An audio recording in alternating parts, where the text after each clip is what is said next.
Para bapak dan ibu dan saudara-saudari sekalian yang kami cintai dalam Yesus Kristus. Misionaris karena perintah Yesus ini,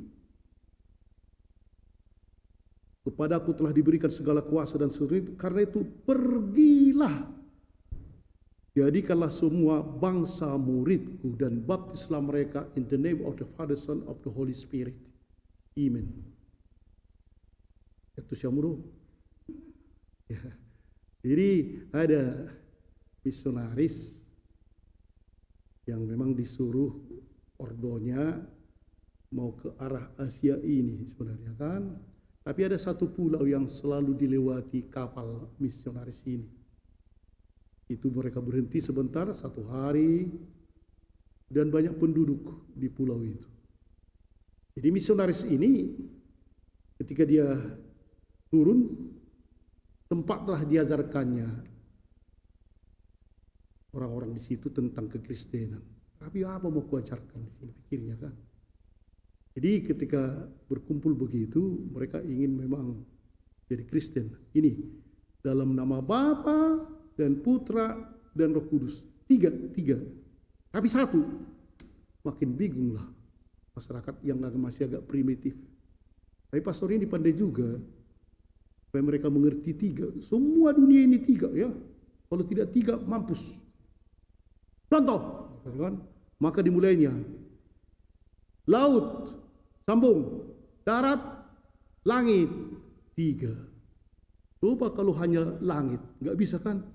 Wah kali, 3 semua. Lagi kita sambung dulu katanya kan? Oke. Matahari, sambung, bulan, bintang, 3. Oh, makin yakinlah penduduk memang 3. Apalagi? Coba lihat dulu pohon itu. Akar, pokok, daun, 3. Oh, makin pandai pastor ini kan, makin semangat. Coba ini, kamu suami, mana istrimu? Suami, istri, anak, 3. Jadi diajarinya lah kan, beginilah berdua. Tapi kapalnya semua mau pergi. Beberapa tahun kemudian datang lagi dia. Masih diingat orang itu 3. Kan? Oke, akhirnya dibaptislah mereka. Banyak dibaptis. Udah itu tak datang lagi dia rupanya kan. 20 tahun kemudian lewatlah uskup pastor ini dari situ. Di pulau itu kan. Mereka uskup ini sudah tahu orang Kristen semua ini. Jadi turunlah dari kapal, diajarinya lagi. Apa? Bagaimana? Sudah tahu kalian 2 Bapa kami? Gak ada. Jadi apakah kalian buat kalau berdoa? Kebetulan dari situ rupanya 3 orang nelayan. Kami kalau berdoa, kami bertiga, kamu bertiga, kasihanilah kami, amin. Itulah 2 mereka. Mau makan pun, kami bertiga, kamu bertiga, kasihanilah kami, amin. Terus uskup itu, bagaimana kepercayaan orang ini? Diajarinya oleh bapak kami. 1 malam itu diajarinya kan, itu pulang lagi dia. Beberapa tahun kemudian datang lagi dia. Kemudian datanglah penduduk setempat. Aduh, uskup sudah kami tahu kapal uskup mau datang sehingga kami sudah lupa kami 2 itu. Sudah lupa. Jadi bagaimana kalian berdua? Tetap kami bertiga, kamu bertiga, kasihanilah kami. Kalau di rumah pun kami kumpul anak, suami istri, kami bertiga, kamu bertiga, kasihanilah kami. Uskup itu akhirnya bagus, itu aja 2 kalian, enggak terajari lagi pikirnya kan. Tapi memang dengan mengungkapkan itu iman mereka luar biasa. Mereka sangat percaya, walaupun tak mengerti 3 atau apapun itu, tidak tahu 2 salam Maria dan seterusnya, tapi mereka akhirnya menunjukkan kasih di dalam setiap kesempatan. Kami bertiga di keluarga pun, sehingga katanya kalau pergi pun ke hutan ada istilah mereka itu never 2, always 3.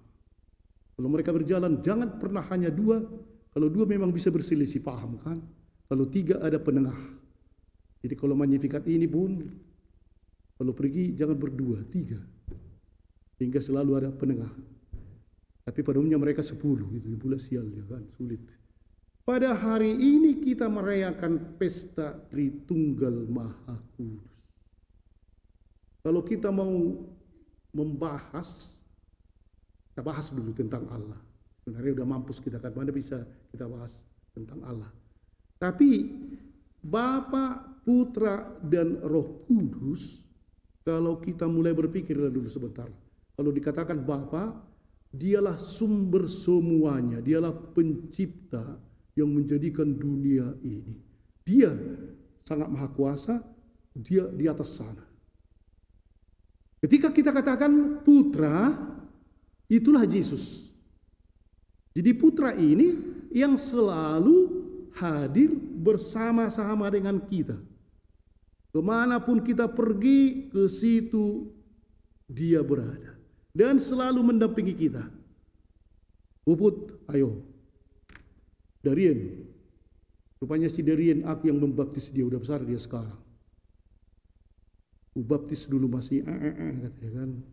Beberapa tahun kemudian udah besar, udah bisa tulis. Roh Kudus yang kita rayakan beberapa waktu yang lalu sesudah kenaikan Kristus, dialah yang ada dalam hati kita, roh. Dia tinggal di dalam. Dan dialah yang terus meneguhkan kita. Ketika kita dalam keadaan sesuatu gini, dia akan meneguhkan. Dan dia juga yang mengingatkan, jangan pergi ke sana, ada di situ COVID-20. Di sana COVID-19, dia yang mengingatkan. Tapi relasi Bapa, Putra, dan Roh Kudus ini betul-betul sebenarnya sama. Tidak ada yang menjadi lebih besar, lebih kecil, karena mereka yang satu. Coba tolong kita katakan itu dalam relasi keluarga, para bapak dan ibu dan saudara sekalian ya. Bapak, suaminya, ibu, istri, dan anak. Sebenarnya ini Tritunggal. Tritunggal ini kan. Kalau dikatakan akhirnya memang kadang-kadang di orang Batak itu bisa Bapak berkuasa, yang lain menjadi budak. Ini tidak jelas. Ini tidak benar. Tapi ketika relasi Bapa, Ibu, dan anak itu dengan kasih seperti Tritunggal, maka inilah sebenarnya yang menunjukkan Tritunggal yang ada dalam diri kita. Si Bapa mungkin dari dia ada perintah atau apapun, dari si ibu ada begini, dari anak begini. Betul dia bergabung dalam kasih, sehingga keluarga ini menjadi suatu keluarga yang betul-betul menunjukkan kasih Tritunggal. Ketika umpamanya si bapak lari-lari saja, maka timpang ini, timpang.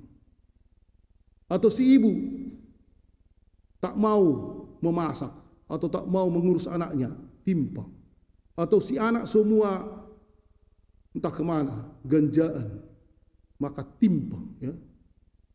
Tapi ketika bapak dan ibu dan anak ini bersatu dalam kasih, itulah sebenarnya kasih Tritunggal. Karena itu sesudah ada kasih dalam diri kita, kan diajarkan, dibaptis kita dalam nama Bapa dan Putra dan Roh Kudus, sebab gelar Bapa, ras Anak, ras Kesasih dia kata orang karo kan. Sebenarnya ketika kita tadi menerima itu, Yesus memerintahkan. Tapi sebelum dia memerintahkan, ada ditunjukkannya kehebatannya kan. Kepadaku telah diberikan segala kuasa di surga dan di bumi. Orang yang memberi perintah ini bukan kepala preman di Peringgan.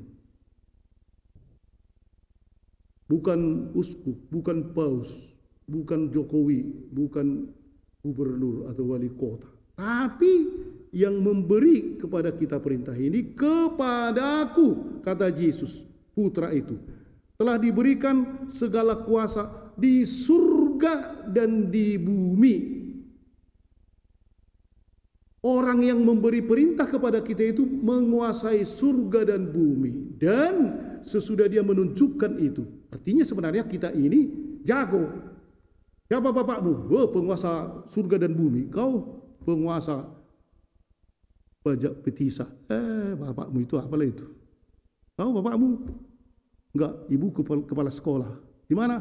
Simpang Pos. Itu masih kecil.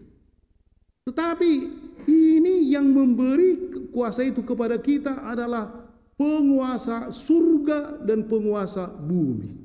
Karena itu, ketika dikatakan pergilah, sudah diberikan senjata, segala fasilitas kepada kita. Jadikanlah semua bangsa murid. Itulah sebenarnya yang terjadi sekarang kan. Tapi sebagai orang Kristen tak pernah kita memaksa orang masuk Kristen kan. Sebenarnya mudahnya membaptis orang supaya menjadi Kristen, tapi bukan itu kita buat. Kita bawa aja pemadam kebakaran. Pergi ke peringkat sana, ke petis mana orang di lapangan Merdeka berkumpul. Saya baptis kamu dalam nama Bapa, Sila dan Putra. Sudah Kristen itu. Bisa kita semprot aja semua kan. Agama kita tidak begitu. Kita tidak bisa hanya atas nama Bapa, bilang atas nama Putra Kudus, kau Katolik. Tidak. Kalau Katolik itu mau masuk menjadi Katolik 1 tahun dulu. Katekumen. Memang ada orang yang asal 1 kalimat sudah menjadi agamanya. Mudah kali. Itulah. Kalau memang tak bisa diterimanya, silakan aja dengan bebas. Karena memang penguasa surga dan bumi ini bukan artinya memberikan begitu saja. Harus kita dalami, dan itulah yang terjadi pada diri kita para bapak dan ibu pada hari ini. Ditugaskan kepada kita, ajarlah mereka melakukan segala sesuatu yang telah aku perintahkan kepadamu. Suster-suster ini pun sudah mulai kan bermazmur dan seterusnya. Dan kita semuanya, inilah tugas kita. Mungkin tak usah kita seperti pastor tadi pergi ke pulau Siberut atau pulau yang mana ya. Tapi di sini aja lah kita tunjukkanlah bahwa yang maha kuasa langit, surga, bumi, dialah yang menguasai dunia ini, dialah yang mengutus kita. Tunjukkanlah itu dalam cinta kasih kita. Disitulah Tritunggal nampak dalam diri kita. Amin.